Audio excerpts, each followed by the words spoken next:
All right, our next panel is on media and marketing in the cannabis space. And we got a lot of heavy hitters from all over the world for this one. And to lead this panel, he's the head of nicotine and cannabis research for Euromonitor International. Let's hear it for Shane McGill. Shane McGill.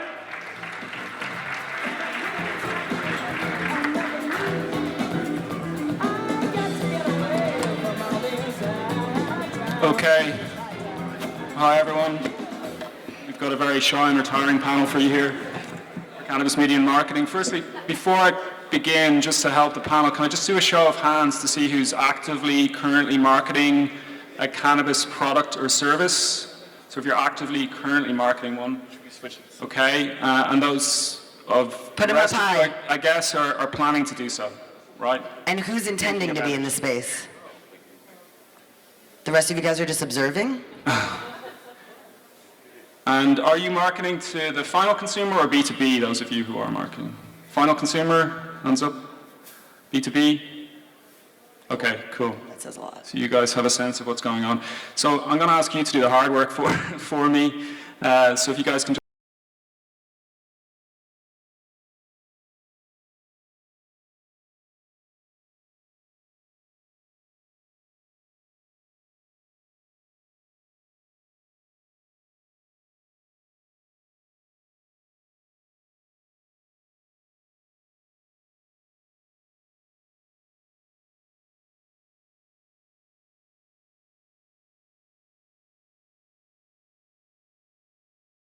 in San Francisco, where I'm from, California, and I've helped build a lot of legacy brands in the cannabis space from a both sales and marketing perspective, both as a consultant and as an employee at a bunch of different brands that have made big progress over the last couple of decades in the space. So I'm really excited to share everything of my experience. I have a master's in education and I'm a teacher, so this is really important to my heart, and so thanks you all for being, lifelong learners with us. Awesome, thanks Linda. Stephen? Hello there. My name's Stephen Verbeek. It's nice to see a lot of friendly faces here. I've been speaking at ICBC since the origin as well, back in Berlin. I'm the CEO of Hello Cannabis. We're originally based out of Canada.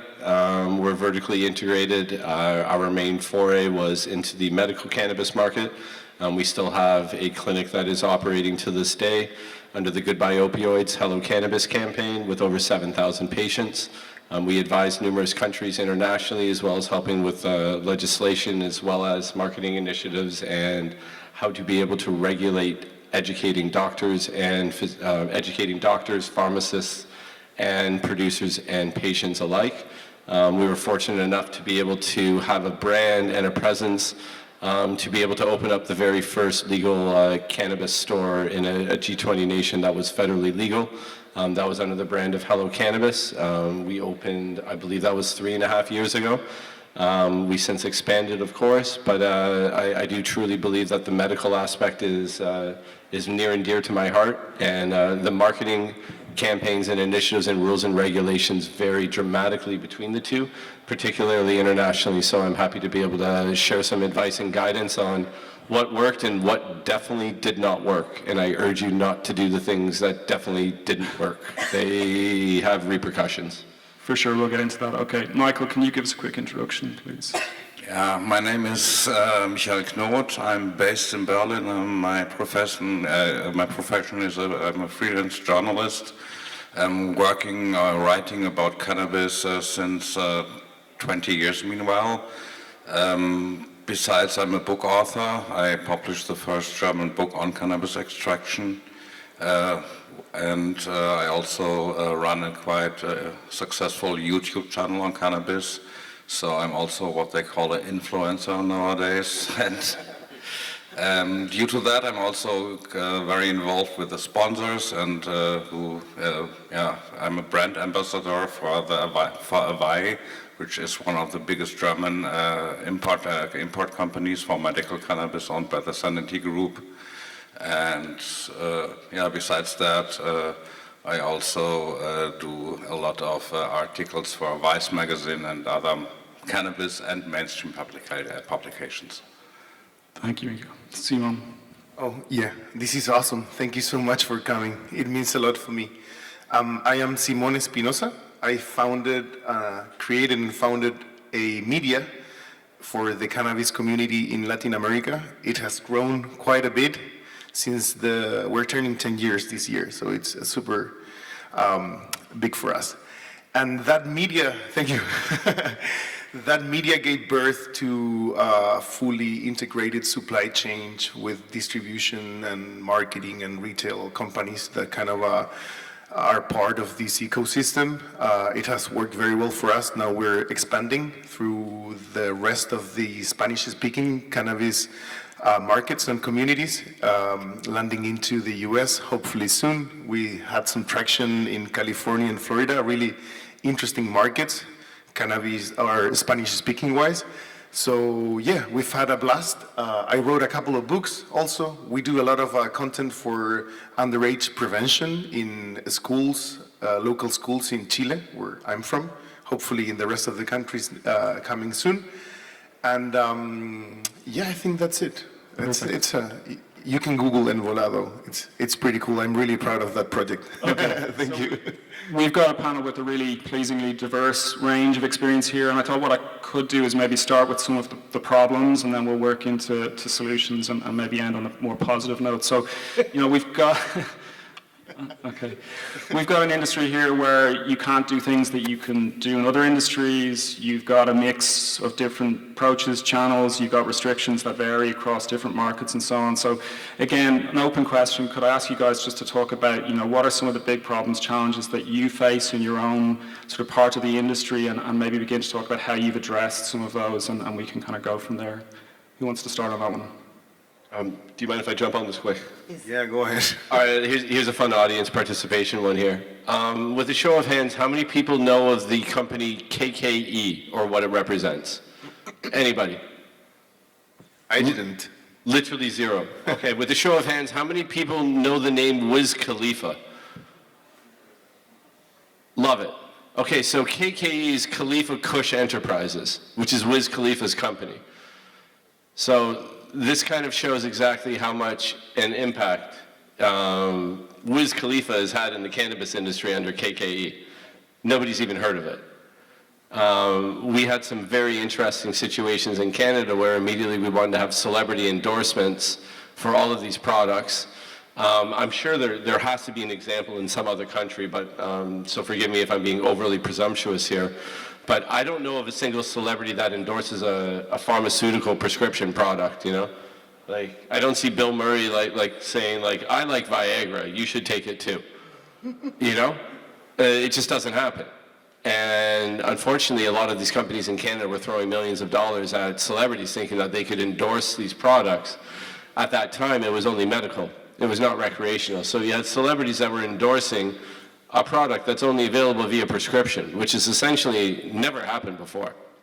And you can see right now how big an impact it was. And I won't throw him under the bus, he's a friend of mine, but the gentleman that was running the company that did that wasted a cool $2.5 million on that to have literally zero impact for an international rap artist that, I don't know, he's probably got 100 million followers or something stupid like that. I don't know. I'm not an influencer. And what we did notice is when things transitioned to recreational, a lot of those marketing rules transitioned from both medical over to recreational as well. And this is what I found fascinating, because when you start looking at recreational things, you should be able to have celebrity endorsements. You should be able to have people that say, I prefer Heineken over this, right? And that happens very commonly. In Canada, it did not. Right? Anybody, here's another fun one. Anybody know the company LBS? Mm-hmm, I do. All right, so we have two people. That's Snoop Dogg. LBS is Snoop Dogg. Leafs by Snoop. So how strong is your marketing campaign when the whole name and entity behind it is stripped right down to an acronym and there's no value there? So it's rather interesting when you start looking at these rules and regulations. I highly recommend steering away from endorsements with respect to celebrities. They like getting paid. I have not seen a single one of these work. That's probably the biggest mistake that I've seen major companies make. If you heard me allude earlier, I said there are serious repercussions. These repercussions were to the tune of over $10 million, and in my opinion was critical to bankrupt company before. Mistakes. Just to complement that comments, I think that it's very interesting the difference between celebrities and communities, even though they both Absolutely. have massive traction in social media especially, is not the same. And the quality of the follower or subscriber is not going to be the same, and their disposition to or their availability for engaging with whatever content's coming from there is going to switch and transition very strongly, even if it's the same follower from Snoop Dogg that's watching this content in his platform, or if it's in a different platform that is an actual cannabis community. And I think this is very important to define. And I think we're going to come back to social media for sure. Luna, what are the biggest challenges you face in terms of the work you're doing? Well, that's a part of it, right? Because in California, we sell cool. And how is cool sold in the States and in most of the world? It's on social media. And we've had major issues with the terms and conditions not being favorable on Instagram, not being able to use hashtags, not being able to consume on camera, not being able to, getting shadow banned or blocked from being searchable, you know. So I think that in a lot of ways, to your point too, this is not a normal consumer packaged goods. And I think that that's the biggest takeaway is what I've learned is that people really need to stop looking at this like a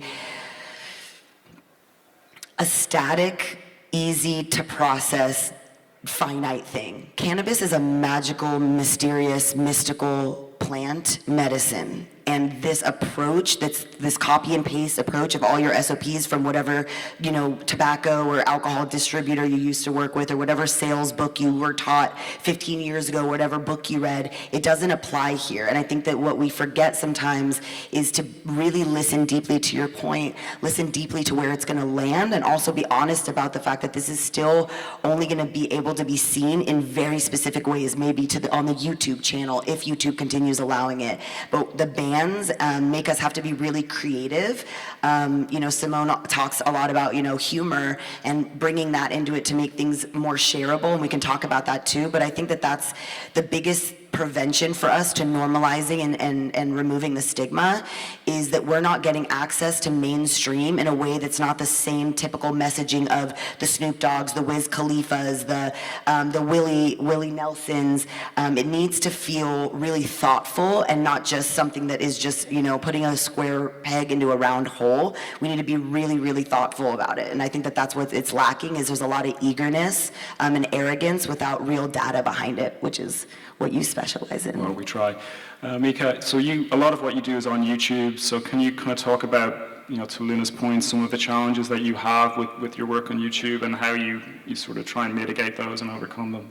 Yeah, let me say, I must say I have YouTube and Instagram, and it's quite the same. But for me, in personal, Instagram is a little bit easier. YouTube is more strict when it comes to cannabis, but I have a restriction on both channels, which is there are two reasons for it. On the one hand, we have the restrictions of YouTube or of Instagram, of the platforms, which are not transparent at all. That's a big problem. Nobody knows what we're dealing with. Nobody knows the rules. So it's a kind of lottery if I upload a video. And I always hope it's not being deleted or something like this. So, and on the other hand, in Germany we have a very special situation which makes the marketing quite difficult because cannabis is a legal medicine on federal basis. So. It's also considered as a legal narcotic, and you're not allowed to advertise for legal narcotics, not at all. So what do the companies do? Because we have, meanwhile, nearly 200 strains in the pharmacy, and everybody wants to advertise for their strain. They want to book influencers, but influencers are not allowed to sell advertisements to companies for legal narcotics. So you have to be tricky, you know.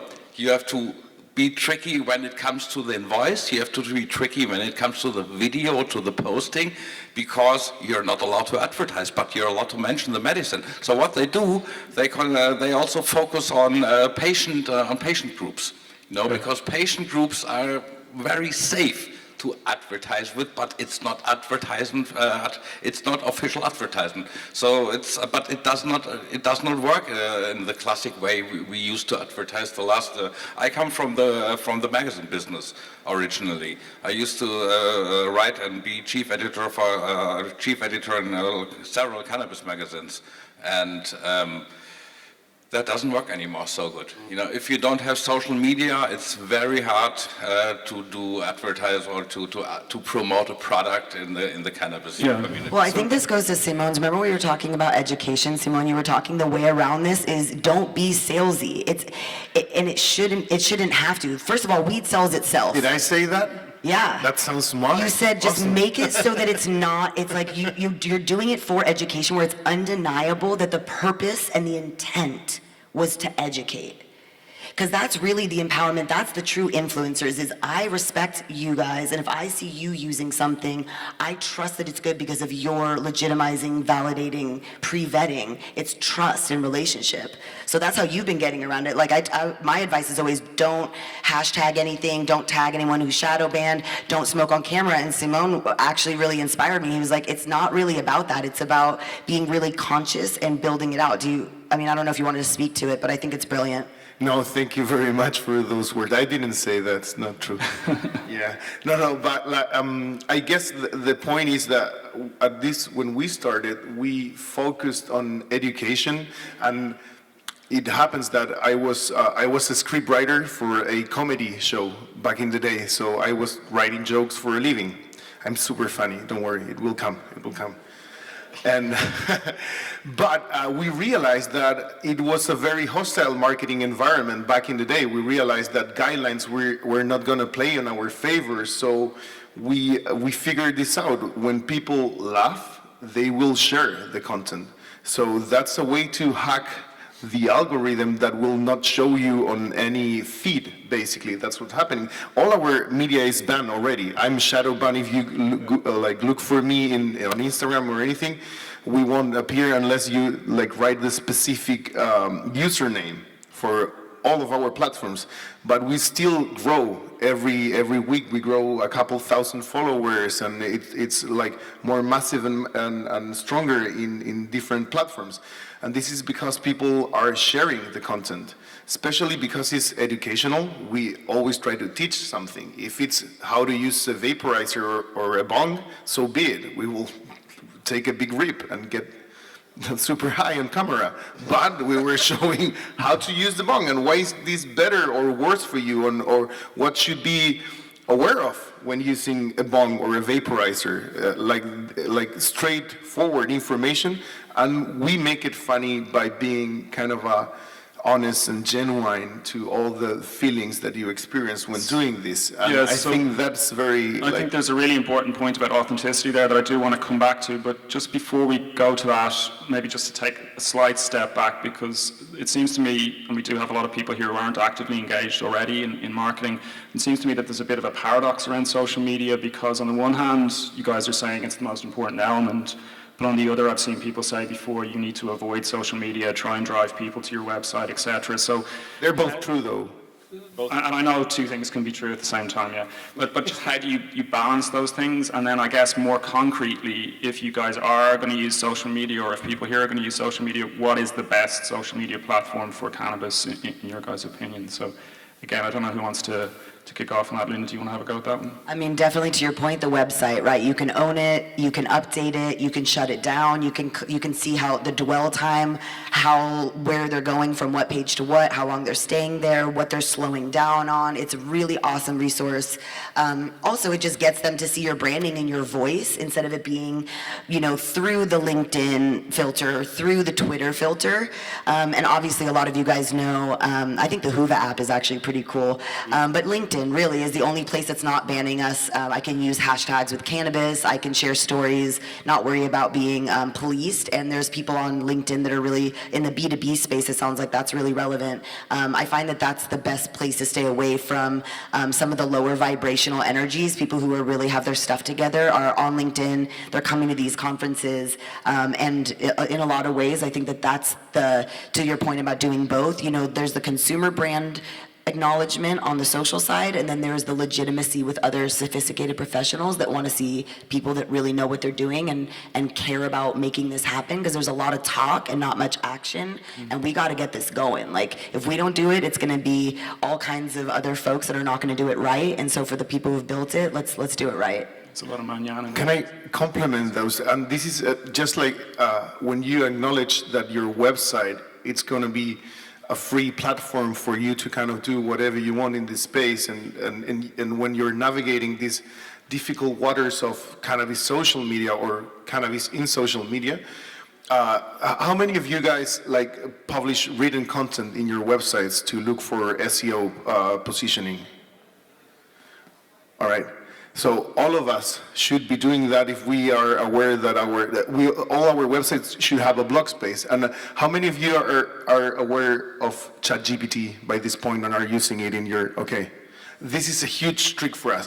When you prompt ChatGPT for SEO positioning or SEO enhanced cannabis content, this is the way that you can easily position your website, even without showing the actual content, but you can go into that SEO ranking easily now with these tools. So what I would recommend is to work on that blog kind of a space in your website using this new AI software, or AI, just AI, sorry. But yeah, that's a trick that we are now using, and it has helped us a lot to position, especially e-commerce. Yeah. I think you could do a whole other session probably on AI and cannabis. Mika, you need to come in there, I think. Yeah, well, let me say, I'm doing cannabis content. I think I started on YouTube, my first channel, in 2006. At that time, stoner content worked very well. Meanwhile, stoner content does not work at all for two reasons. On the one side, we have all these restrictions on the platforms. But on the other side, people want to have serious information about cannabis. They don't want to see this stoner stuff anymore, you know. Of course, some young people are still successful with this, you know. But people who are really interested in the industry, people who are interested to be in a legal industry, they don't want to have this stoner stuff. They don't want to see it. And I wouldn't say there's a best platform for my content, but I can tell you, the more serious I make my content, the more research, the more time I invest in my content, the more followers I have. The better, the best impact is a good content in my eyes. Yeah, so there was that point around authenticity and sort of, you know, making sure that whatever you're releasing and whatever channel is real and is speaking to the consumer. So Stephen, I know you guys do events and so on. Like, how do you keep it real in terms of what you try to do to get the message out? Love it. I'll approach this from a little bit of a different angle. I'm kind of more of a Luddite. I'm not very active on social media, and I'm kind of the front-facing guy at these types of events, and more or less doing a lot of the back-end work. And it's funny, when I hear educate and empower, it's like it's stripped like straight from our training manual. I truly think that those are the two most powerful words that can be used in almost any industry. Here's a quick example on a marketing technique that we do when you start getting front-facing. Now, like I said, we opened up the very first retail store in Canada. We did, just out of this one store, $14.7 million worth of sales in 1 year. We were processing about 650 people a day, and you bet your ass I was the best damn salesman there. And that's something that I absolutely love. And when you have 600 SKUs and you have somebody that comes in there and they're just like wide-eyed and just bushy-tailed, being like, oh my God, there's fucking weed here. Sorry for my language. It's really special. And you want to be able to refine 600 different SKUs to something that they actually want, and not trying to be the be-all and end-all to cannabis. So back to education and empower, you ask 5 open-ended questions and I can drill 600 SKUs down to about 5 or 6. And they're the ones that are making the decisions, right? You are asking them questions. It's like a choose your own adventure book. You end up at the end result based on your decisions. And that's where you can, in my opinion, is really the strongest form of eye-to-eye marketing that results in them promoting. Your customers become your promoters. I don't need to put my like semi-pretty face like all over, speaking eloquently, doing all of these things to be able to attract attention. I train people that are able to actually authentically show the passion that they have, otherwise we don't hire them. Obviously, basic competency needs to be there, yada, yada, yada. Hiring practices are important, I assure you. But when you're able to actually educate people and empower them to make decisions, it opens up an entire different pathway in their brain. They're the boss, not you. And all of a sudden they feel empowered, they feel educated, they feel more knowledgeable. They walk out of there with a product that they very likely are going to enjoy more because you help guide them down that pathway. And then all of a sudden they're your influencer. If you looked at how many people were tagging Hello Cannabis, there were 25 stores in Ontario, a province of 14 million people. We had people driving literally 2 hours, passing by 4 other stores to get to my store. That's a fact. People taking a city bus across Hamilton, which is like 30 kilometers, to get to our store instead of walking distance there. We had the same products. Same products. And it was seriously as simple as educating and empowering, building an actual experience around this. Experiential marketing, I think, is absolutely critical. We use social media, but it's really through other people. At our stores, we start running real events. We did Magic the Gathering. We call it Magic the Ganjing. I think that's a stupid name, but it's hilarious, and we sold out. We had 40 people playing a Magic the Gathering card tournament. You charge a front fee, and we put it in the back room, and probably shouldn't be putting this on the... Go ahead. Yeah, the cat's out of the bag. Anyways, we did it. Screw you, AGCO. Please. This is really important. There are simple rules that you can do where you're able to kind of just touch that line of legality. But I'll stand in front of a judge and be like, please explain why having a card tournament here is against the law. There's no illegal gambling here. There is no excessive consumption that's happening here. We are bringing like-minded people together with a niche market that they actually enjoy. And you bet your ass that every single person that was there was filming, was talking about it. You combine 40 people in all of their social media, tagging. It's not us doing it. We're not getting shadow banned, right? You had 40 different people saying, this is the coolest thing in the world. I'm smoking cannabis, and I'm playing a Magic the Gathering tournament. That's the authenticity piece, right? Well, yeah, authentic community, I guess, is the same, whether it's a digital one or one in the real world. So, Lena, I know you do events, networking as well. What's your experience with those, or how do you go about doing it? For us, it's showing up and doing good work. We all know that there's a lot of business to be had, but not forgetting the people of color that have been hit by the war on drugs, not forgetting the women in the cannabis industry that are getting pushed out. It's International Women's Month. Yesterday was International Women's Day. So we really want to, have good campaigns that center around Black History Month. So for example, every day we posted on our story a different Black cannabis company that was owned by folks of color to support. This month we're doing all kinds of work to feature women. One of our dab rigs goes to donating to the Pollinator Project to conserve bees.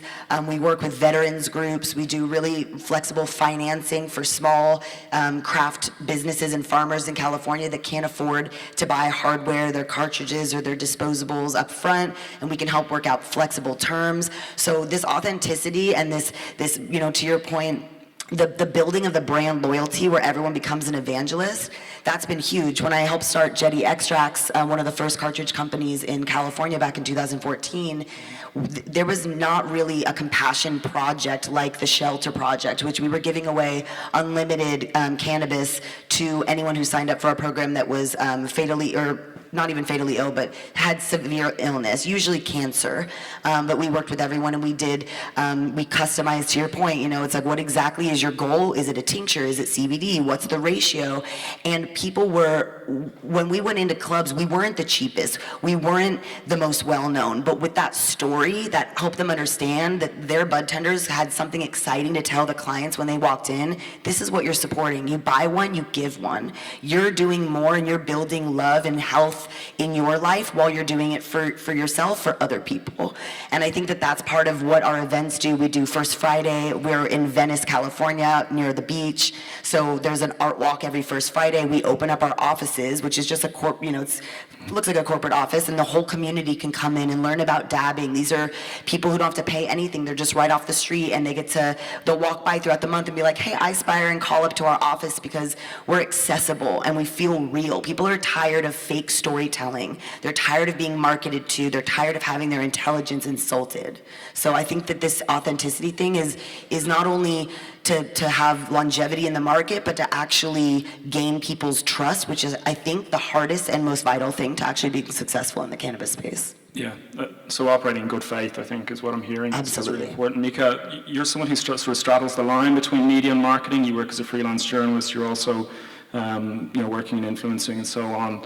There's a question around authenticity there, I guess, as well.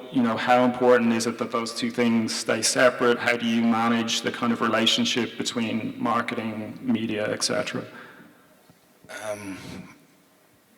I told you when we talked before this, what I sometimes miss in the cannabis industry is the grade of professionality we have in other media.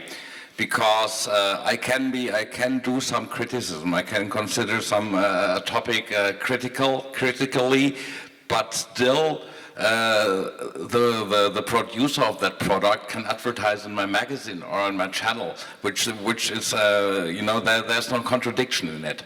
And what I'll miss a little bit, if you have customers, they expect to influence your content, and that is that does not work on the long range, because people are sick of this kind of marketing, what we talked about. So if you do this unhonest marketing, if you're not honest with your marketing, you won't be influenced a long time.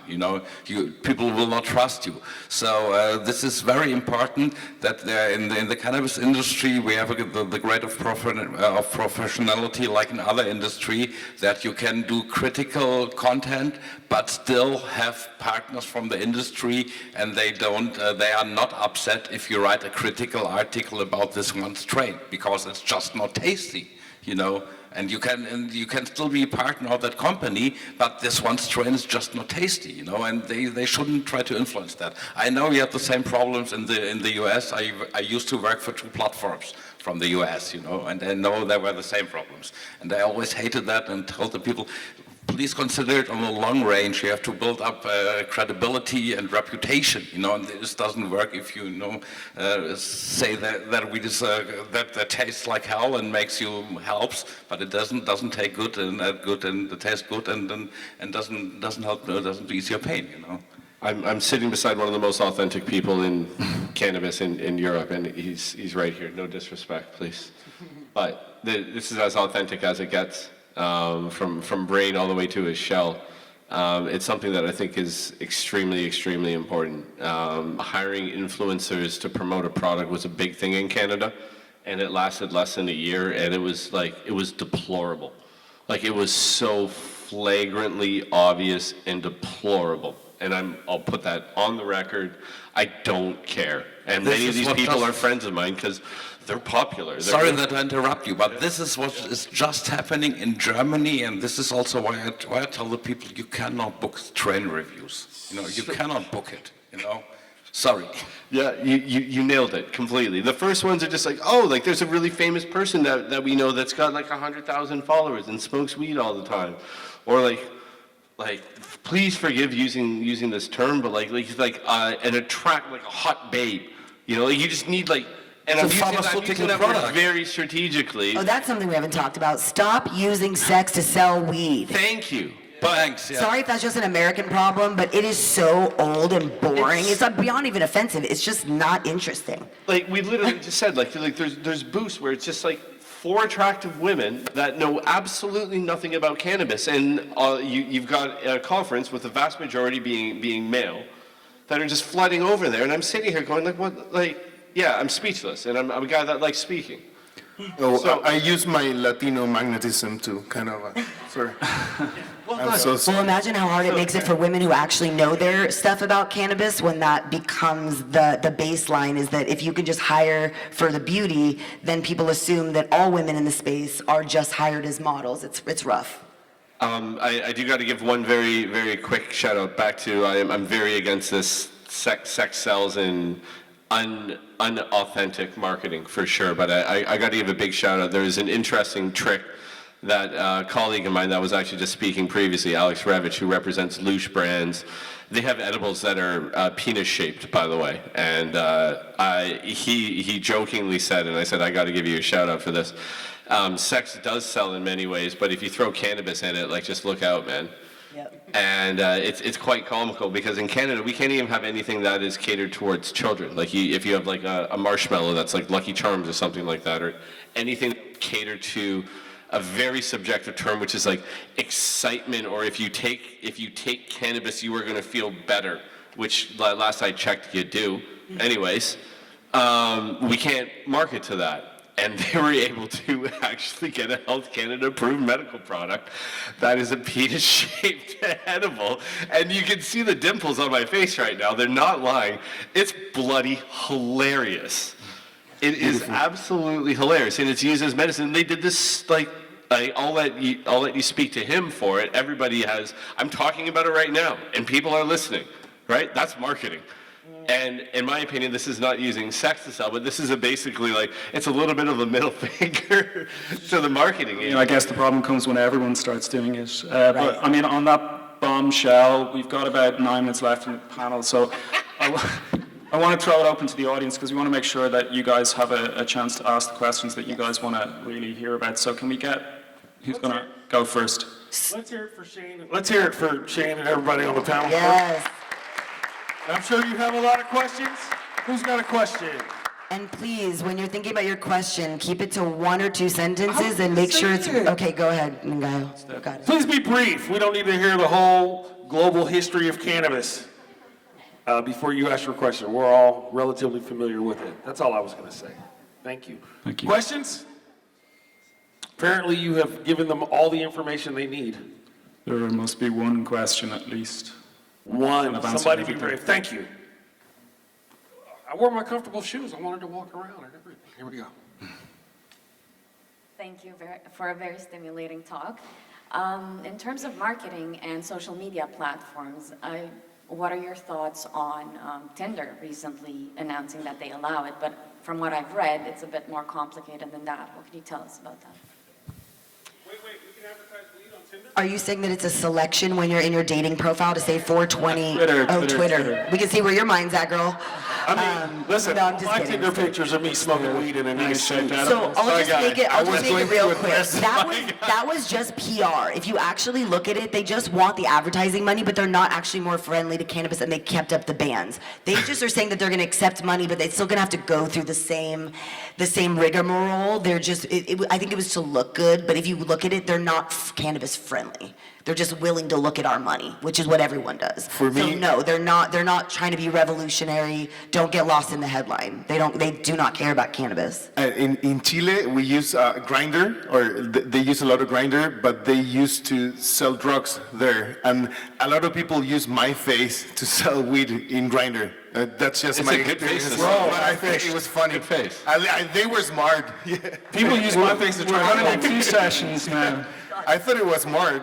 I mean, we really should be aware of the fact that we talk about a product, even if it's legal, where an advertisement ban will be average. Most countries legalizing cannabis will have an advertisement ban. I mean, maybe some have a total advertisement ban. In some other countries, you may advertise up to a certain level. But in general, we're talking about a product which will never be free to be advertised, like Coca-Cola or something like this. Sorry, I mentioned Right. it. Maybe that's It's a okay. pharmaceutical. They should put the cocaine back in Coca-Cola and then they can. Sorry. Also, Good times. my Tinder is on right now if anybody's looking I'll around. swipe right on that, buddy. I'm less than a kilometer away. Guys, any other questions? Yeah, there's a question here and a question there. We're gonna go here. Cool. First, thanks for mentioning about sexism in the media, because this is very important, and I hope everyone understands very well what we're speaking about. And second, I would like to ask about advices on how to educate people in terms of media and like in all general things, because that's what really important now and for the future, because for people that really doesn't know about THC or something like this, they just judge, or they really, like, if they don't smoke, they don't know about even like health part of the cannabis world. So it's extremely important for us that works with media to show up, like, how to educate these people that it's not into the smokers, like, group, let's say. I'd love to tackle this if you don't mind, just Go ahead. with respect to the educate and empowerment. One of the biggest platforms that we started was the Goodbye Opioids campaign. I'm an opioid survivor after surgery. I've got 17 screws in my feet. That's why I have these wonderful socks in case anybody wants to make fun of me. But It's really truly about education. We did that. You start that at the top, right? I'm face to face with all these different doctors. 78 different doctors refer patients to my clinic. If you're able to educate people at the top, there's a trickle-down effect, and you don't even need social media for that. So you gather up all of the data, you're able to get somebody that's able to speak to the same level of them to be able to educate and empower them. That trickle-down effect happens all the way. And it happens even in my corporation with respect to educating and empower all of my senior staff. They then educate and empower all of the managers. Those managers then educate and empower all of the employees, and those employees educate and empower every single different citizen and patient alike. So it's about really getting to the top and being able to educate and empower real influencers, not even outside of social media. And there is a plethora of data, both medical and recreational, on different cannabinoids, flavonoids, terpenes, how they interact with everybody. If you want to dive into all of this stuff, like eat your heart out, like let's go. It's like my biggest passion.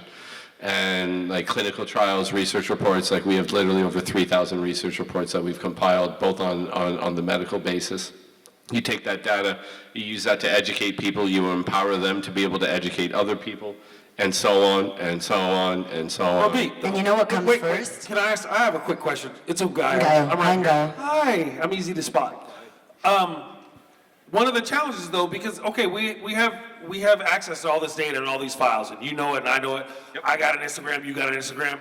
You can post till you turn blue in the face, right? I mean, I got 71,000 Instagram followers, and if I post a weed meme, Instagram loves that, and I get thousands of likes. But if I post some sort of thing about real cannabis, here's a picture of some cannabis, or this is what these different terpenes do, they kind of squash that one. Absolutely. Right? And so how do you reach beyond that is the question. How do you get around that sort of... Where's the documentary? Doesn't everyone love watching movies? Get these folks, to me, what you're saying is where people come before, but the affect comes first. It's the why. That would be my answer, is get them to watch giving RSO or CBD to a child having a grand mal seizure. Leave the bubble. You know what I'm saying? Have them have a story told of and pop the bubble, leave the bubble and pop it, that once they see the why, then they're fascinated by the research.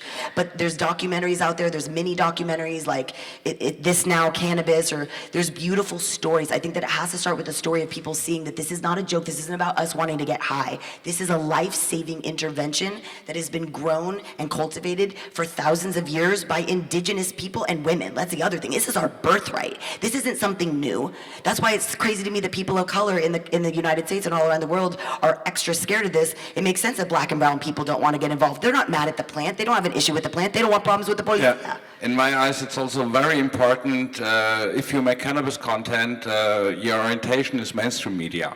You want to reach out, you want to leave the bubble, so look how mainstream media works. And use the same tools like mainstream media. Make serious content. Mainstream, yeah. And then you leave the bubble. I have experienced that with a few, not only with a few videos. You can leave the bubble, but you have to be taken serious and not to be taken, what I said before, taken as the stoner. Exactly. Mainstream to your point, stoner content. Exactly. I noticed there was a lot of B2B people here, and all of this is completely applicable to with this educate and empower, right?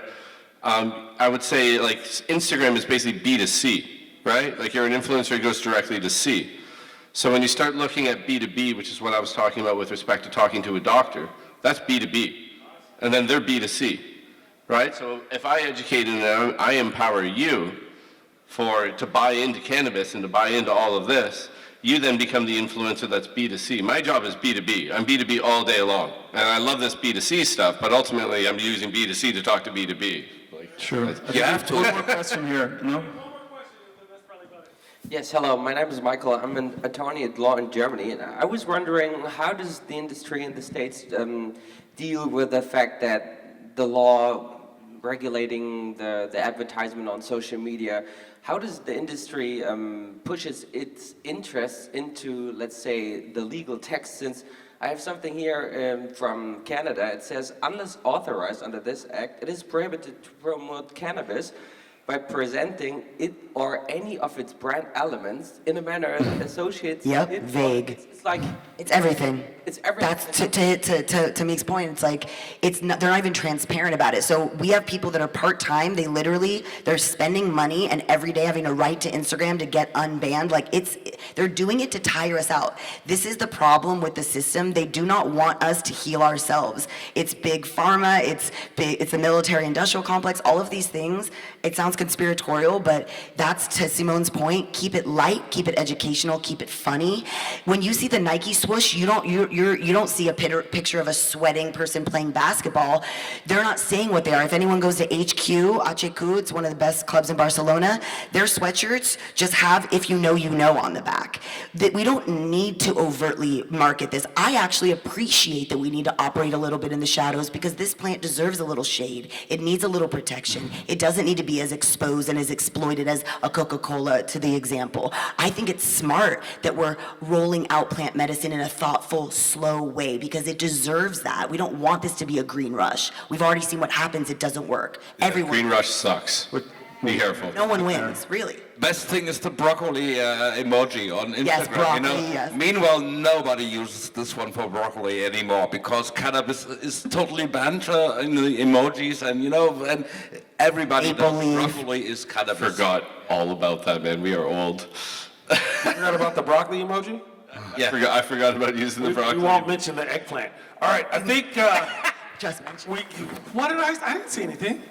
You got claps on that one, bro.